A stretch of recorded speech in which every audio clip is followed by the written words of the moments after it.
Now, shifting focus to updates coming from the Ukraine-Russia war.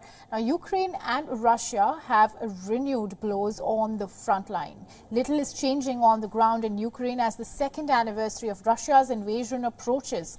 And hundreds of missiles and drones struck the capital Kyiv and Kharkiv on Tuesday, causing widespread damage, where at least 5 civilians were killed and dozens were reportedly wounded. Now, in retaliation, Ukrainian missiles killed at least 1 man and injured at least 7 in Belgorod, which is near Russia's border with Ukraine.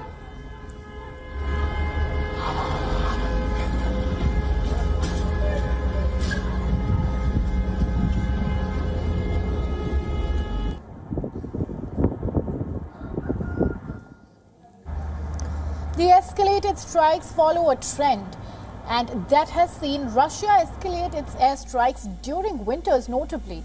In fact, last year, Russia's similar tactic targeted infrastructure, which was especially energy and heating, and that left millions of Ukrainians struggling to stay warm.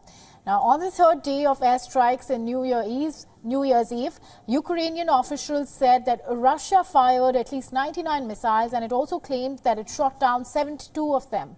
And Ukraine's defense minister also claimed that Moscow was deliberately targeting residential areas.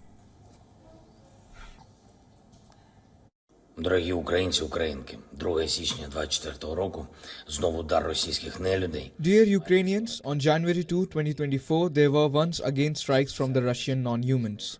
They used almost 100 missiles of different kinds. At least 70 missiles were shot down, almost 60 of them in the Kyiv area. There also were brutal strikes on Kharkiv. Врятувала вже щонайменше сотні життів. А за кожне забране життя Росія відповідатиме. Слава Україні! Sirens rang through the Kyiv city as rescue services rushed to areas hit by debris from missiles downed by Ukraine's defense systems, and military authorities sounded air alerts for at least 3 hours.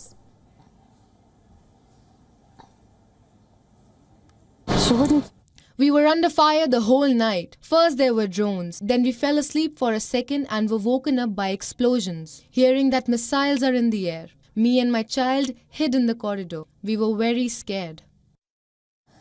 Kyiv called on its allies to accelerate deliveries of weapons, and Ukraine's foreign minister urged Western countries to respond decisively to the attack, including accelerating the supply of additional air defense systems, combat drones of all types, and long-range missiles.